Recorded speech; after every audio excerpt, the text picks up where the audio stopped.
Mga boss, 4 na aso ang humarang sa mga witness kaya hanggang ngayon walang nakukulong na big fish. Gaya ng pangako ni PBBM na may makukulong before or Pasko mga boss or New Year. So walang nakulong mga boss, nakalipas na lang ang mga araw na yon. Sa kanyang pangako ay walang nakukulong na big fish.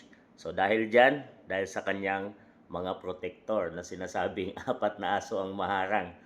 Una dyan, dito ang ilang amo, Romualdez at PBBM, SP Soto, yan, Blue Ribbon Committee Lacson, yan, Ombudsman Remulla, at dito, si Remulla din, ang kanyang kapatid, na si John Vic Remulla naman sa DILG mga boss. Silang mga humaharang, kaya walang nakukulong na mga big fish sa PBBM administration, sa PBBM corruption under PBBM administration mga boss.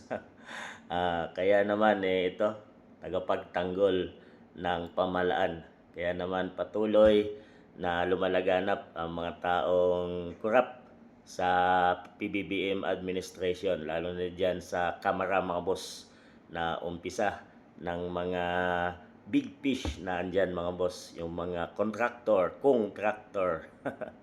sa pamahalaan mga boss. Talagang malaya pa hanggang ngayon at sinasabing patuloy lang ang kanilang ginagawa hanggang nandyan pa si PBBM sa kanyang panunungkulan ay hindi pa matatapos at walang makukulong na mga taong nagtatamasa sa pera sa kaban ng bayan mga boss.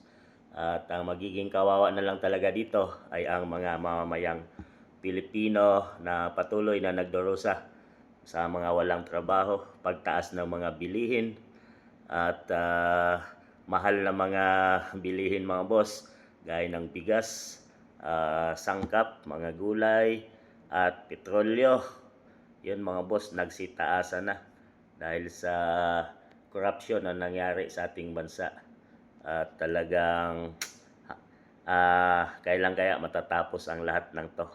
Or matatapos ba ito pag nakababa na si PBBM sa kanyang termino sa 2028 mga boss? O mayroon pa ba tayong aasahan na sasagip sa ating bansang Pilipinas? So sino kaya ang susunod na mumuno sa ating bansa? Yan ang dapat nating pag-isipan at talagang maging matalino na tayo mga boss kung sino ang itatalaga natin bilang susunod na Pangulo ng ating bansang Pilipinas, dahil napakahalaga ang pumili ng susunod na liderato na mag-aahon sa ating mga Pilipino, mamayang Pilipino sa kahirapan mga boss na dinanas natin ngayon. 6 years na pamumuno ni PBBM ay wala pang mga proyekto at patuloy lang ang corruption na nangyari dahil sa mga protector ng taong to sa PBBM administration. So ano masabi nyo dyan mga boss?